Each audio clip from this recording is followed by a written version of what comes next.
बागमारा में बदले सियासी समीकरण। बागमारा विधानसभा क्षेत्र में इन दिनों राजनीतिक सरगर्मी तेज हो गई है। जनता मजदूर संघ के महामंत्री सिद्धार्थ गौतम लगातार जनसंपर्क अभियान के जरिए अपनी पकड़ मजबूत करने में जुटे हैं।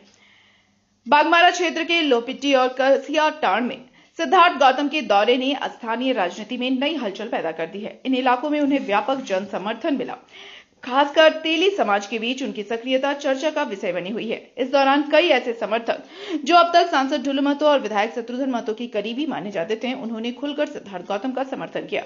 आजसू से जुड़े सांसद प्रतिनिधि कौशल किशोर का भी उनके साथ आना सियासी बदलाव के संकेत दे रहा है। स्थानीय लोगों का कहना है कि वर्तमान जनप्रतिनिधि जनता की उम्मीदों पर खड़े नहीं उतरे हैं। बेरोजगारी, बुनियादी सुविधाओं की कमी और धीमे विकास कार्यों को लेकर नाराजगी बढ़ती जा रही है। ऐसे में सिद्धार्थ गौतम इस असंतोष को अपने पक्ष में संगठित कर रहे हैं, जिससे आने वाले चुनाव में बड़े राजनीतिक बदलाव की संभावना जताई जा रही है।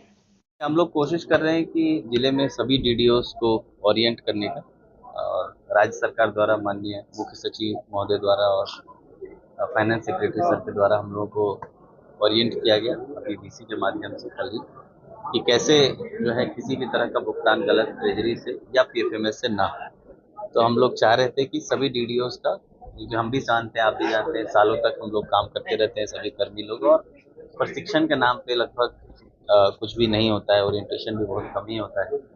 ये बोकारो, हजारीबाग और अन्य जिलों में जो छोटी छोटी इश्यूज निकली हैं, पेपर के माध्यम से भी आया है, और अभी फाइनेंस सेक्रेटरी सर का एक चिट्ठी भी डिटेल्ड आया है। उस चिट्ठी के आलोक में हम लोगों ने एक ओरिएंटेशन सेशन रखा था, जिसमें भुगतान संबंधी सभी बातों को हम लोगों ने डिटेल प्रिकॉशन के लिए सर क्या, जैसे कि जो अभी सामने आ रहे हैं, ये प्रिकॉशन के लिए 2-3 बिंदु है जिस पर आज बातचीत भी हुई कि कोई भी कर्मी 3 साल से ज्यादा किसी एक जगह पर अगर पदस्थापित है और वो बिल्डिंग जैसे कार्य में, स्थापना जैसे कार्य में इन्वॉल्व है, उसको तत्काल उसका ट्रांसफर होना चाहिए। उसकी स्थापना जहां भी होगी हम लोगों को कोशिश करना है उसको ट्रांसफर करना। दूसरा है कि जितना भी बिलिंग हो वो सब स्थापना से ही मैच करके जाए, ताकि स्टैब्लिशमेंट को पता हो कि इसका इंक्रीमेंट मिला है नहीं मिला है, ये रिटायर्ड कर्मी है कि वर्किंग कर्मी है, ये कर्मी का जीपीएफ नंबर क्या है, इसका पीआईडी सही है कि नहीं है, उसका जो खाता नंबर है, उसका जो उसमें जो नाम चढ़ा हुआ और जो कर्मी मेरे यहाँ काम कर रहा है वो दोनों कर्मी नाम सेम है कि नहीं, ये सब स्थापना के पास होता है।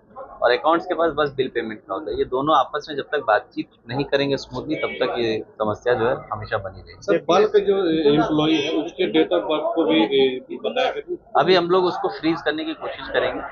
बहुत लार्ज संख्या में लोगों की हायरिंग पहले से हो रखी है और सालों से उनके कर्मियों की कोई इसमें गलती नहीं है, कोई दोष नहीं है। उस समय सिस्टम ही इतना रॉबस्ट नहीं था कि लोगों का सारा डॉक्यूमेंट्स वगैरह जो है, क्योंकि सबका सर्विस बुक नहीं होता है, तो उन सभी कर्मियों से हम लोग अभी डिटेल्ड गाइडलाइन लेकर सभी का डेट ऑफ बर्थ लेंगे और उसको फिर फ्रीज कर देंगे based on their documents of whatever document they have produce during their recruitment. ओटेन बोर्ड का सर्टिफिकेट होगा, जन्म प्रमाण पत्र होगा, उसके आधार पर वो फ्रीज कर देंगे, ताकि आगे जो है 60 ईयर्स 62 ईयर्स जिसका जैसा रिटायरमेंट एज है उसके अनुसार उस पर भुगतान करने। प्रदेश स्तर से भी कुछ जांच है कि यहाँ कोई टीम बनी है?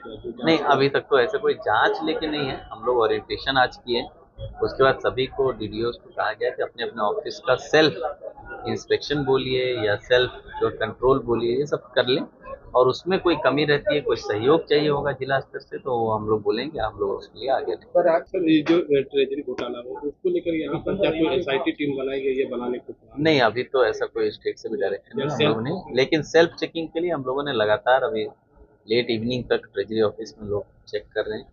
और एक अच्छी बात यह है कि अभी तक में जो हम लोग देख रहे हैं कि हमारे यहाँ बिल क्लर्क जो है और जो एस्टेब्लिशमेंट क्लर्क, ये दोनों का जो डॉक्यूमेंट है वो दोनों क्रॉस वेरीफाई होकर ही भुगतान हो रहा था, जिसकी वजह से यहाँ पर कोई मेजर गड़बड़ी अभी तक नहीं मिली है।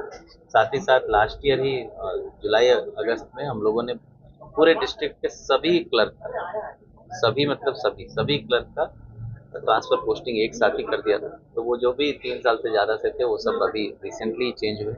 अगर कोई इसके अतिरिक्त भी कोई मामला संज्ञान में आएगा तो हम लोग उसको भी चेंज करेंगे।